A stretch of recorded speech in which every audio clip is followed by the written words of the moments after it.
benar-benar mengamati, yang dimaksud sir laduni itu sepertinya seseorang membeli tasbih atau membeli apa, lalu dia dapat semacam fadilah atau keutamaan berupa kebal ya, tanpa harus belajar, tanpa harus ada riyadhahnya atau puasa atau apa. Jadi kebal tanpa harus dimana biasanya melalui proses puasa lah, ngamal ini, ngamal itulah. Maka disebutlah sir laduni. Ya, mari kita dengarkan pelan-pelan ya. Pelan-pelan, ini berat kajiannya. Dan insya Allah saya bertanggung jawab. Kenapa? Karena matahaddasu an syai'in yata'allaku bil ilmi illa qad qara'tu marji'ahu ala hasbi ma astati'u. Sebisa mungkin kalau bicara item-item yang berkaitan dengan ilmu, saya riset dulu, istiqro dulu, saya cari dulu kitabnya. Karena di Google juga belum tentu ada kalau penjelasan-penjelasan yang lebih detail ya.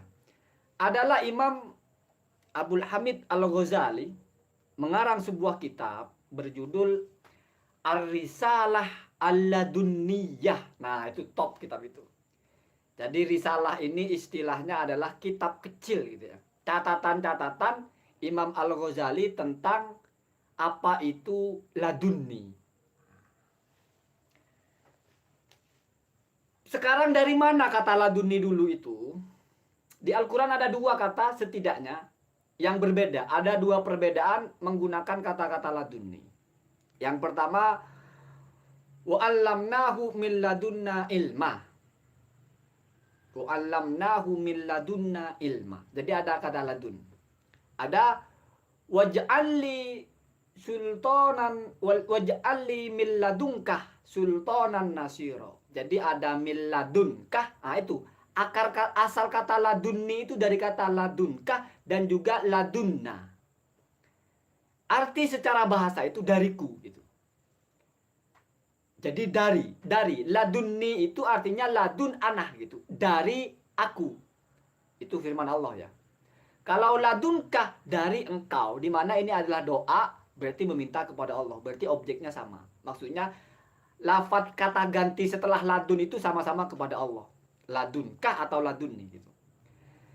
Tetapi ini yang sangat penting. Yang dialami Nabi itu dua. Pertama mukjizat, yang kedua wahyu. Saya lompat-lompat saja ya.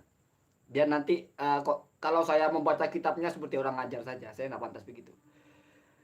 Mukjizat contohnya, Nabi membelah laut. Nabi Musa misalnya, mukjizat.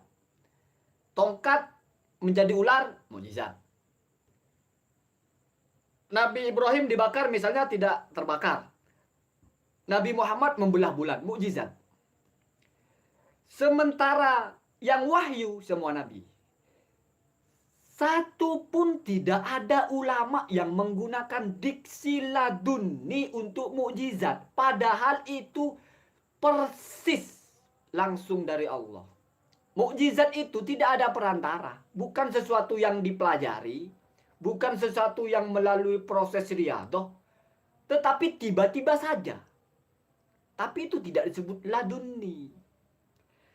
Ulama menggunakan diksi ladunni hanya untuk satu item, yaitu ilmu. Ilmu itu apa? Idrakul ma'lumi yukhalifu al-waqi.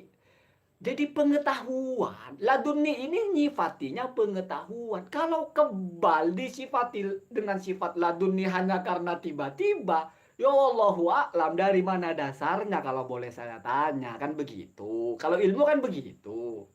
Gak bisa kita ngegas salah. Nggak. Apa dasarnya ini disebut ladunni?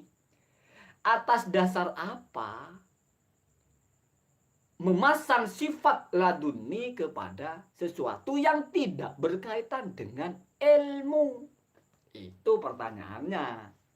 Jadi kalau saya tidak biasa nantang, kamu buktikan kalau kamu kebal. Karena besi itu kebal, saya tidak pernah minta buktinya. Bisa. Batu itu diiris nggak apa-apa. Saya tidak pernah minta juga batu, hai batu buktikan kalau kamu kebal. Enggak. Suka pamer kesaktian. Enggak pamer ya. Jadi saya coba terga-terga, mungkin analisanya atau kerangka berpikirnya, karena ini hanya dengan tasbih langsung dapat kamu kebal tanpa kamu harus belajar, maka disebut laduni. Disamakan dengan ilmu yang tidak belajar langsung tahu. Mungkin ya. Tetapi saya membantah itu. Bantahan saya pertama, tidak ada istilah laduni kecuali tentang ilmu. Jelas. Walaupun firman Allah yang mengkaitkan ladun ini bukan dengan ilmu ada. Min ladunka sultanan nasiro. Tidak disebut sultan ladun, enggak. Tetap saja disebut sultan min indik atau min ladunka. Tidak lalu disebut sultan ladun, enggak ada. Ibnul Qayyim Al-Jauzi dalam kitabnya Madarajus Salikin ya.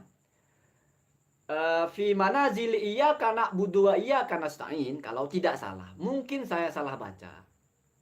Beliau mengatakan bahwasanya ilmu laduni itu ilmun la wasilata min yadil bashar. Jadi ilmu yang kamu peroleh itu tidak ada perantara manusia. Ingat, ini kalau mencoba mengkait-kaitkan dengan kamu kebal tanpa belajar, dengan kamu paham tanpa belajar. Lihat, kalaupun oke lah boleh, anggap saja kebal itu sama dengan ilmu lah.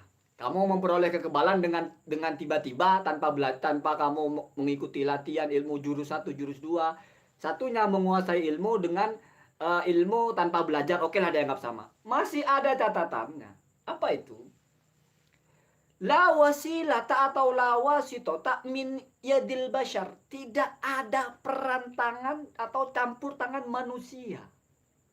Kalau masih menggunakan tasbih itu mah jimat. Sama dengan kiai-kiai ada kan kalau datang terus dikasih jimat.